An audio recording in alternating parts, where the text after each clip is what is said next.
আজকে আলোচনা করব নবজাতকের মৃত্যুর কারণ।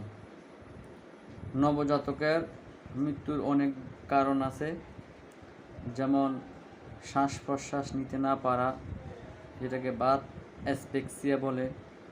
2 নম্বর হচ্ছে নবজাতকের সংক্রমণ, নবজাতকের কম জন্ম ওজন বা জন্মের সময় আঘাত বা ক্ষত, অন্যান্য বা ইত্যাদি আরও যে কোনো কারণ হতে পারে।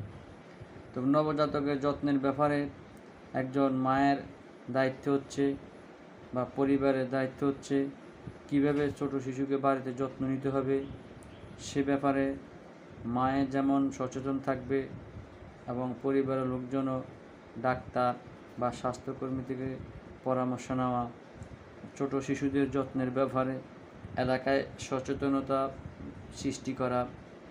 এটা সম্ভব হবে যদি এসব ছোট শিশুর যত্নের ব্যাপারে মাকে নিয়মিত উপদেশ দেওয়া যায়।